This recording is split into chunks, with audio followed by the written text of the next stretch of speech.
Hey guys, what's up? It's Laina and welcome back to my channel. So today's video is going to be tips for newly diagnosed type 1 diabetics. I know that it's very hard, especially in the first couple of days, weeks, and months of having diabetes, adjusting to your new lifestyle and all of that fun stuff.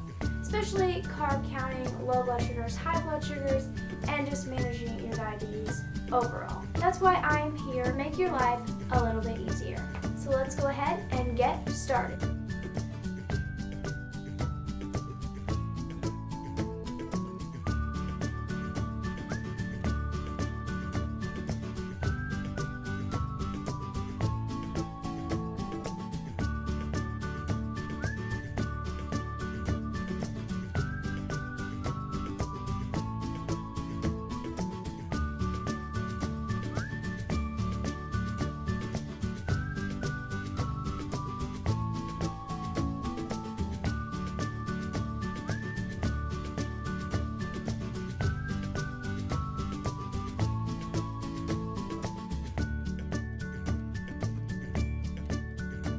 The first thing I'm going to go over is organization and how I organize my supplies. The two things that I'm going to talk about how I organize are my pump supplies and my Dexcom G5 supplies. The way I organize my pump supplies are cabinet in our kitchen. We keep a 3-drawer little plastic container, and each drawer I have different pump supplies. So in one drawer I have like Band-Aids, another one I have alcohol swabs, and just each drawer has its own thing. It's really nice to have each thing in its own separate drawer. Besides that, the actual supplies are still in its box that it came in when I ordered them, and those are in a closet down the hallway. I like to keep it in the box just so everything can stay together and nothing gets lost, so I know how many more site changes I have until I have to open a new box and stuff like that. So that's how I organize my pump supplies. The way I organize my Dexcom supplies are basically the same way. I have some Tegaderm and some Grips products in those 3 drawers, as well as my alcohol swabs that I also use for the pump. And then in the closet down the hall, I leave the sensors in their box so that I can just go in the closet, grab one, and go. Basically the same way that I organize my pump. But I wanted to talk about the Dexcom a little bit because there is really exciting news. The Dexcom G5 was approved by the FDA to bolus from and go off of instead of checking your blood sugar. The only time you would really need to check your blood sugar is to calibrate your Dexcom twice a day to check if you're really high or really low. Another time for me personally that I would check is when it's showing double arrows either up or down, because I tend to find that it's less accurate when there's 2 arrows going up or down, but if there's a straight arrow or slightly up or slightly down, it's really accurate. Another tip that I have for y'all is to carry around a bag as your diabetic bag, or whatever you want to call it. So I've had bags that are huge to small, from like coolers to tiny wristlets. So it just depends on your personality, what you're comfortable carrying around, and honestly, you can never have too many bags. First bag I ever used was in the hospital still. It was like a camouflage bag because they didn't have any of the girl ones left. So I had to have a boy bag. You know, some girls like that. But that's not me, so I had to use it until I got another one.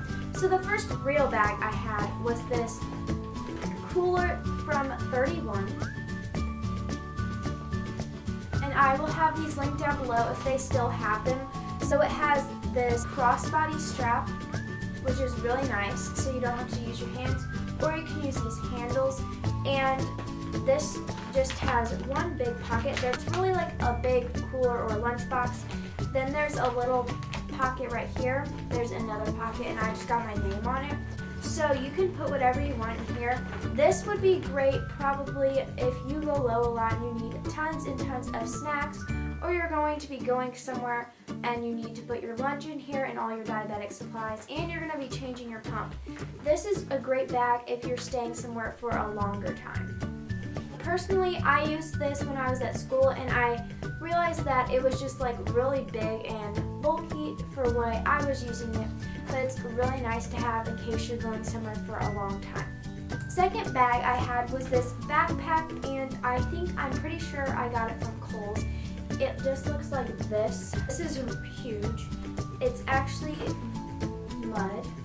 That's the brand. And so it's just like a giant space because it's like a small backpack. And I wanted this for the summertime when I go places and stuff. Just thought it was cute and traveling as well as that cooler. So if you aren't carrying food or something, this would be good for traveling as well. Also, like if you're going on an airplane and you need your supplies, a small backpack would be great for that too. The next bag I got was this bag from Eddie Bauer. This was the first bag that I really loved. It's like the perfect size and it has so many individual pockets. And so at the front here, you can just unclip it and then you have pockets. I kept like alcohol swabs and pin needles in there. And then there's another pocket where I kept like my meter and stuff like that. And then I kept snacks back here.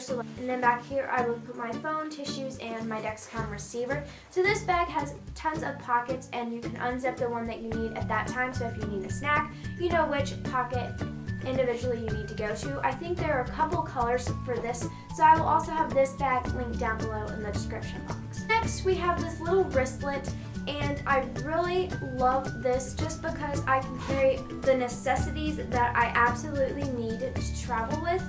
The only bad thing about this was that I couldn't put my phone inside of it. But everything else I loved because up here, I put my trash, so there's like a million test strips in there even right now. I put my meter and a granola bar and some money and some gum and just like the necessities in here. So it's from Vera Bradley, so I'll have this link down below in the description box. And last but not least, we have the bag I'm using right now. This is also from Vera Bradley. This is probably my favorite bag. I got it for my birthday and I just have this little fuzzy ball on the side. It does not come with a purse. And then this also has a crossbody strap. This is really amazing because I can hold all the necessities and it also holds my phone and it's not big at all. It's about the size of my head. Like a quick what's in my diabetes bag. So back here I just put my phone, main pocket when you unzip it. I have some glucose tablets, a glucagon, keys to my house, and my meter. And that's all nice because it fits in one big pocket. And this, when you unzip it, I have my Dexcom receiver, alcohol swabs, and claw cash, which is just for my school. Button it here. I just have a diabetes ID tag, just in case someone found me and I passed out and they needed to give me glucagon or call 911 or something, they would know I have diabetes.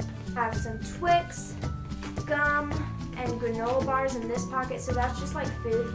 And then you can unzip here. I put some band-aids in there. And yeah, that's all that this purse holds. This is by far my favorite bag. It's from Vera Bradley, if I haven't already said that.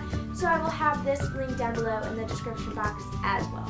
Next, I wanted to talk about some things to have with you at all times and to carry around with you wherever you are at. Definitely have a phone or a way to get a hold and contact your parents if there would be an emergency and you needed help. You should always have a way to check your blood sugar, so you need some test strips, a lancing device, and a blood glucose meter. I know not everyone carries a glucagon around, even I didn't personally, but I got to thinking about it and I was like, what if I did need it though? I carry it around now because just want to be prepared if there were ever an emergency. So definitely be sure to carry around, a glucagon. Thing I recommend having is some form of candy or snacks, whether it be glucose tablets, candy bars, or granola bars. Have some way to raise your blood sugar in case you needed to eat a snack. I would say those are the main necessities. Obviously there are other things like extra site changes for your pump or your Dexcom, or alcohol swabs to check your blood sugar, but these are just the main things that you definitely need to have with you at all times if possible. And the last thing I wanted to go over were my favorite insertion sites when I was still using syringes to inject my Novolog and my Lantus and the insulin pens. So currently I'm using an insulin pump, but I started off using syringes and then I moved to pens. So my favorite insertion site was definitely my stomach. I also did my legs, but I really loved my stomach because just fast and easy, and then I could pinch up the skin nice and easily. But for my pump, I do not like wearing it on my stomach for some reason. So it definitely depends on if you're using a pen or a syringe or an insulin pump. And it's your own preference too. So some other places to do your shots are in your arm, on your stomach, on your lower back or hip, and on your outer thigh. And so you can just try out all the different places at which one you like the best. So thank you guys so much for watching this video. Make sure to like it and subscribe to my channel down below by clicking the red subscribe button, and also make sure to comment down below when you were diagnosed with type 1 diabetes. I would love to know, and also if you have any Tune In Tuesday requests, feel free to leave those down below as well, because I would love to hear from you guys and hear what your favorite songs are. So I'll see y'all in my next video. Bye guys!